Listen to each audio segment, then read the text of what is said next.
Have you ever noticed that the smartest kid in your class isn't always the one who ends up the most successful?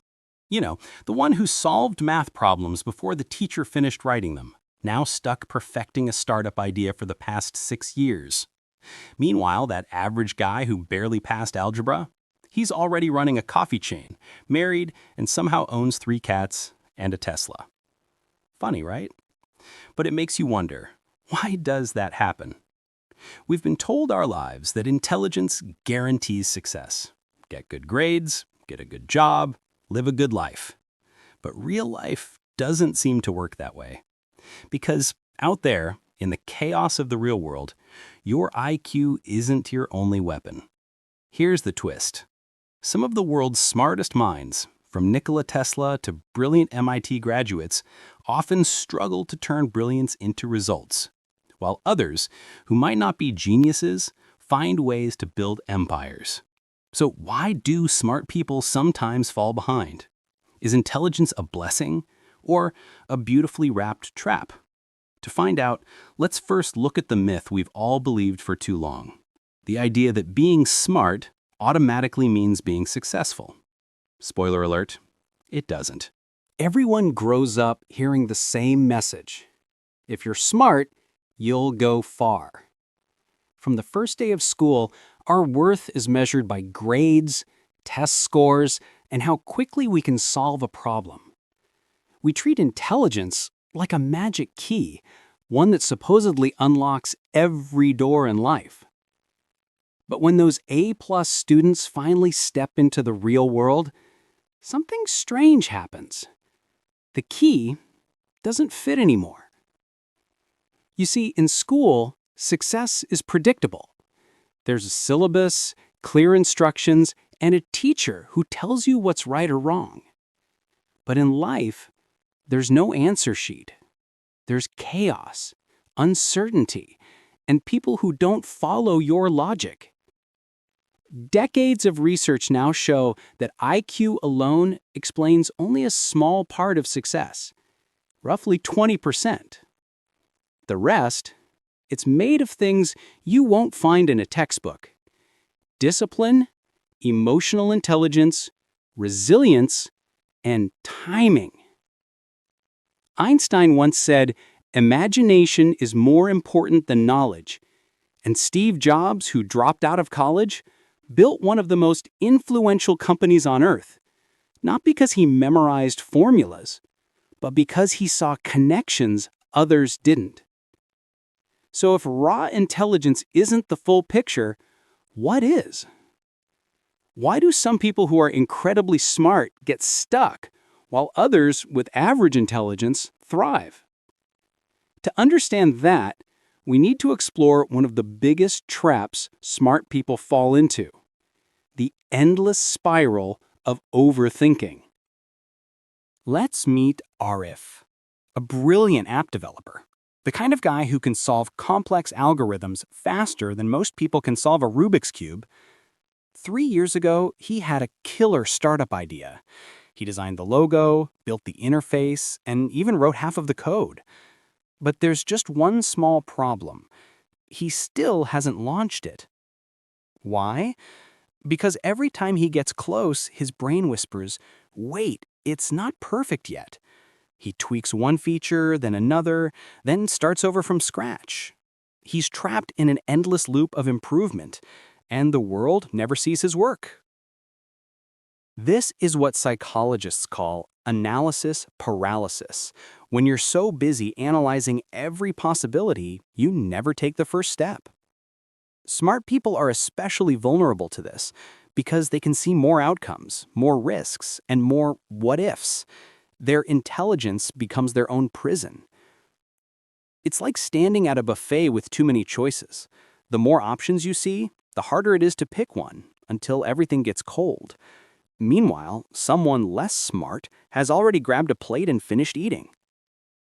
There's a great line from the book Thinking Fast and Slow by Daniel Kahneman that perfectly captures this. He explains how our minds have two systems, one that acts quickly and intuitively, and another that overanalyzes and slows us down. The smartest people tend to live in that second system, always thinking deeply but rarely acting swiftly. And that's where many brilliant minds lose the race.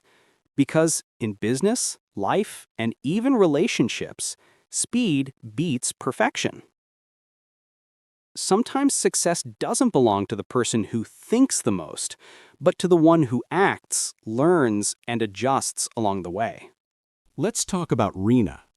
She was the kind of student every teacher loved.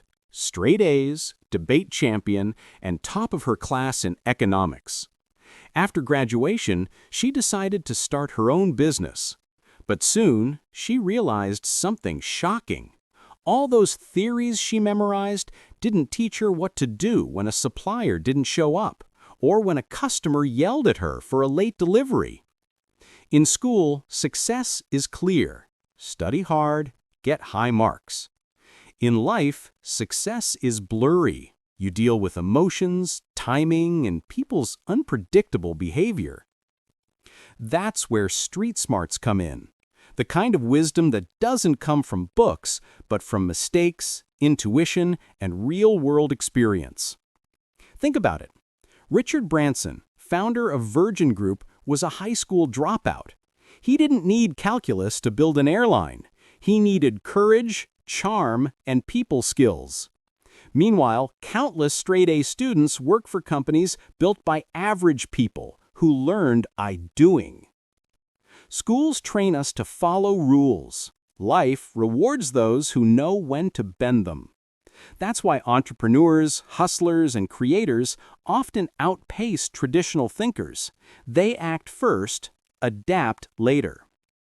Psychologists call this practical intelligence, the ability to apply what you know in real-life situations. It's not about having the right answer, it's about making the right decision when there's no answer key. As Robert Greene wrote in The 48 Laws of Power, intelligence without social and situational awareness is like a sword without a handle, sharp but dangerous to hold. So, being smart gets you started. But understanding people, timing, and the messy chaos of the real world, that's what keeps you going. And speaking of people, the next reason smart individuals stumble might surprise you. It's not about what they know, but how they connect with others. Let's meet David, a brilliant software engineer, fast thinker, logical, and precise. He could solve any technical problem in minutes, but there was one thing he couldn't solve: people. In meetings, he'd interrupt others, dismiss their ideas, and assume his logic was enough to win every argument. Eventually, his colleagues stopped listening. He wasn't fired because of poor performance. He was fired because nobody wanted to work with him. This is where emotional intelligence, or EQ, enters the picture. It's the ability to read emotions, manage your own reactions, and understand others' feelings. It's what helps leaders inspire, teams cooperate, and relationships thrive. Studies show that EQ contributes to success even more than IQ, because in real life, you're not rewarded for being the smartest in the room. You're rewarded for making the room better because you're in it. Daniel Goleman, in his famous book Emotional Intelligence, explained it perfectly. Self-awareness, empathy, and emotional regulation are what separate the brilliant but bitter from the successful and respected. You see, knowledge makes you capable, but empathy makes you valuable. The world doesn't move forward on logic alone. It moves forward on trust, connection, and communication, things that no exam ever tested. And that's the irony. The smartest people sometimes forget that success isn't a solo act. It's a team performance. Imagine Emma, a gifted designer with an eye for flawless detail. She could spend hours adjusting a single shade of color or tweaking one sentence in a presentation. Her work was stunning, but she missed deadlines. She overthought every project. And while she was perfecting, others were progressing. Perfectionism, it sounds noble, right? But in reality, it's fear wearing a fancy suit. Fear of failure, fear of judgment, fear of not being good enough. Smart people often fall into this trap because they've been praised for their intelligence all their lives. So anything less than perfect feels like a threat to their identity. They don't want to try and fail. They want to win flawlessly. And that stops them from taking bold action. Meanwhile, those who are less smart but more action-driven keep experimenting, learning, and improving. They make mistakes, but they also make progress. There's a great quote from James Clear's Atomic Habits. You do not rise to the level of your goals, you fall to the level of your systems. Perfectionists focus on goals, perfect outcomes, while successful people focus on systems, consistent actions. Emma eventually realized that done is better than perfect. Her first imperfect portfolio got her more clients than years of hidden, polished drafts. Perfection is an illusion. Progress is real. And sometimes success belongs not to those who do things perfectly, but to those who simply keep doing. Let's talk about Ryan, a man who could predict every possible outcome before making a move. He'd analyze, calculate, and strategize endlessly until someone else took the opportunity he was still thinking about. This is what psychologists call analysis paralysis. It's when intelligence turns inward and becomes a trap. Smart people are great at seeing possibilities, but that also means they can see too many risks. They think, what if I fail? What if this doesn't work? What if people laugh? And by the time they've finished running the simulation in their minds, someone with half their IQ has already taken action and learned from the real world. Success often rewards motion, not meditation, because real progress is messy, full of experiments, rejections, and surprises. There's a fascinating insight from Carol Dweck's book, Mindset. She says people with a fixed mindset believe talent is everything, so they avoid failure to protect their image. But those with a growth mindset see failure as feedback. They learn, adapt, and move forward. And that's what leads to success. Ryan eventually learned that perfection never comes from planning. It comes from practicing. He stopped asking, what if it doesn't work? And started asking, what can I learn if it doesn't? Because the truth is, your brain can create a million reasons not to start, but you only need one real step to change your life. Let's meet Alex, a brilliant inventor who worked alone in his garage, convinced that nobody else could understand his ideas. He had notebooks full of designs, theories, and potential breakthroughs, but no one to test them with, no one to guide him, and no one to challenge his blind spots. Months turned into years, and while Alex chased perfection in solitude, others collaborated, shared ideas, and built successful startups together. This is one of the quiet reasons smart people fail: isolation. They often underestimate the power of networks, mentorship, and community. They believe, I can do it all myself. But success in any form is rarely a solo achievement. Think about Thomas Edison. He wasn't just a genius. He was surrounded by teams of talented assistants. Even Steve Jobs, the face of Apple, had Steve Wozniak, a partnership that balanced vision with execution. In business and in life, your ideas grow when they're shared. A mentor can save you years of trial and error. A team can multiply your impact. And a community can keep you grounded when the world gets noisy. As the saying goes, if you want to go fast, go alone. If you want to go far, go together. Smart people sometimes confuse independence with isolation, but true success often begins the moment you open the door and let others in. Here's a story about Maya, top of her class, straight-A student, praised since childhood for being the smartest. But when she faced her first real setback, a failed startup, she fell apart.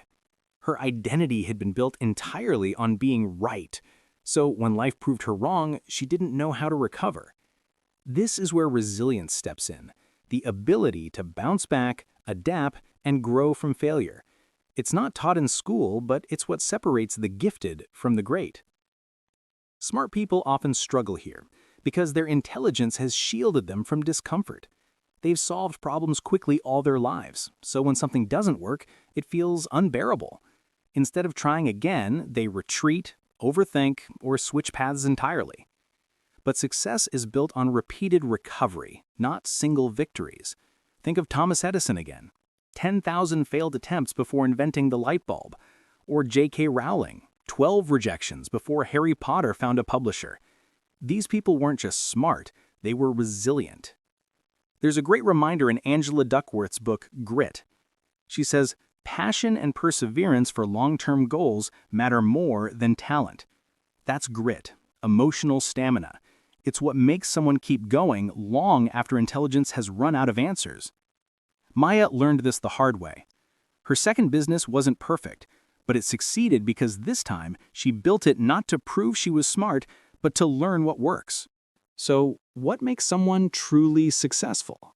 If it's not IQ, not grades, not how many facts you know, then what is it? Let's go back to all the people we've met in this journey. Sarah, the planner who never started. David, the genius who forgot empathy. Emma, trapped by perfection.